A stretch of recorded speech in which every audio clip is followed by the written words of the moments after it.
তারপরে টর্চার করে, অত্যাচার করে। এমনকি ওখানে ক্যানিং 2 নম্বর ব্লকের টিএমসি পার্টির যে সাধারণ সম্পাদক হাসান, সম্ভবত নাম, আমার কাছে এটা হাসানই মনে পড়ছে, হাসান, সে ওখানে টিএমসি পার্টি জন্ম দিয়েছে।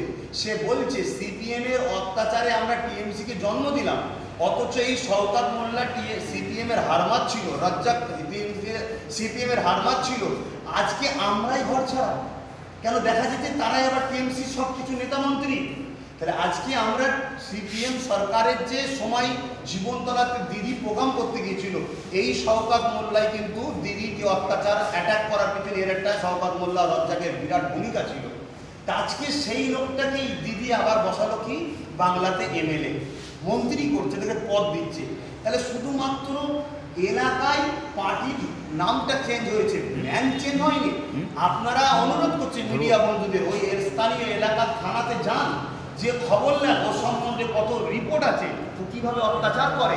আপনাদের বন্ধুদের এটাও জানা, ওরা একটা স্পেশাল টিম আছে, মিলিটারি টিম বলে, স্পেশাল টিম আছে, গ্যাং আছে, যে গ্যাং দ্বারা ওই এলাকায় প্রত্যেকটা গরিব মানুষের উপরে জাতি ধর্ম বেশে জুলুম করে এবং ওই এলাকায় সরল প্রাণ হিন্দুগুলোর উপরে অনেক অত্যাচার করে।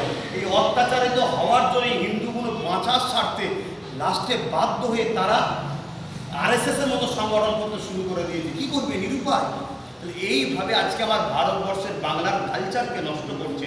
এর আগেও অনেক অত্যাচার করেছে, অনেক পীর সাহেবদের সঙ্গে, অনেক উলামাদের সঙ্গে, অনেক সাধারণ লোকদের সঙ্গে খারাপ ব্যবহার করেছে। আজকেও বাঁচার জন্য সাফাই দিচ্ছে। আর যদি ওর কথাটা সত্য হয়, তাহলে পীর সাহেবরা, আপনারা যারা আছেন বর্তমান দালাল, এই কথাটা বললো।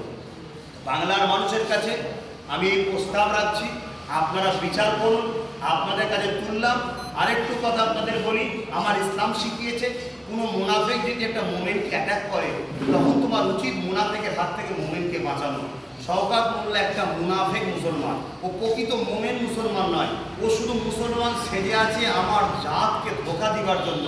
আর এই সকল মুসলমানগুলোকে দেখা যাচ্ছে সে বামফ্রন্টের সময় নেতৃত্ব দিয়েছিল, আজকেও দিয়েছে। দিদি দেখা যাচ্ছে 40% মুসলমানের যে কাজ কামের অর্থ বলেন, প্রজেক্ট বলেন, বাজেট বলেন, এদের হাতে দিচ্ছে। এরা বিগত দিনও মুসলমানকে দেয়নি, আজও দেয়নি।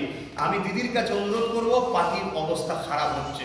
এরা বামফ্রন্টের সময় এইভাবে গরিব মুসলমানদের অত্যাচার করেছে, আজও করছে। আমার মূলত উদ্দেশ্য ছিল যে সত্য মিথ্যাটা জানার, তাই আমি তিনাকে ফোন করেছিলাম। কিন্তু তিনার যে ব্যবহারটা, তিনার যে কথাটা আজকে বাংলার মানুষের ভাবা দরকার যে সে আজকে কি করছে। আজকে এই ঘটনা ঘটে যাওয়ার পরে সেই দিন থেকে বিশাল ঝড় তুফান শুরু হলো। ঝড় তুফান হওয়ার পরে মানুষ সোশ্যাল কারেন্ট সব বন্ধ হয়ে গেল, নেট বন্ধ হয়ে গেল, এতদিন মানুষ কিছু করতে পারছে না। আজকে বাংলার প্রত্যেকটা থানায় থানায় এফআইআর চলছে। এখনও যেসব থানায় বাকি আছে, যদি আমায় ভালোবাসেন, দাদাকে ভালোবাসেন, পাঁচগুলোকে ভালোবাসেন, আপনারা এফআইআর করুন। দ্বিতীয় নম্বর কথা হচ্ছে, আজকে ওই এলাকায় আর একটা কথাকে উনি সাফাই দিচ্ছে, 18 তারিখে রাজাপুরে নাকি একটা কি অশান্তি হয়েছিল, এই মিন্টু শিকারী নাকি সেখানে যে অশান্তি করেছে। আমি সবচেয়ে বড় কথা হচ্ছে, এটাও আমি মিন্টু শিকারীকে জিজ্ঞেস করেছিলাম, তখন সে বলল, ভাইজান আমার কথা ছাড়েন, ওনার কথা ছাড়েন, রাজাপুর গ্রামের লোকের বক্তব্য আপনাকে পাঠাচ্ছি। রাজাপুরের একটা ছেলের বক্তব্য আমাকে পাঠিয়েছে, ওটাও আপনাকে দিচ্ছি। অ্যাকচুয়ালি বক্তব্যই কী ঘটেছে, আমাকে যারা ভালোবাসে, আমাকে দেখলে টিএমসি পার্টির লোকেরা বলে বিজেপির টাকা খেয়েছে, তোদের নলেজ সিটির টাকা তুলে খেয়েছে, এইভাবে বলে। বলুন তো দেখি, আপনার ভাইকে কেউ যদি চোর বলে, আপনার কি গায়ে লাগবে না? তো বারবার শুনতে শুনতে ওই দিনে এখন ছেলেটা প্রশ্ন ধরেছে যে তুই আমার ভাইকে এরকম বলিস কেন, আল্লাহ তোর উপরে গজব দেবে, তোকে ধ্বংস করবে। তখনই ওই টিএমসি পার্টির লোকটা এসে ওই রাজাপুরের ছেলেটার কলার ধরেছে। ধরার পরে একটু হস্তাহস্তি হয়েছে। ওরা পার্টির জোর আছে ভাই, ওদের হাতে ক্ষমতা আছে।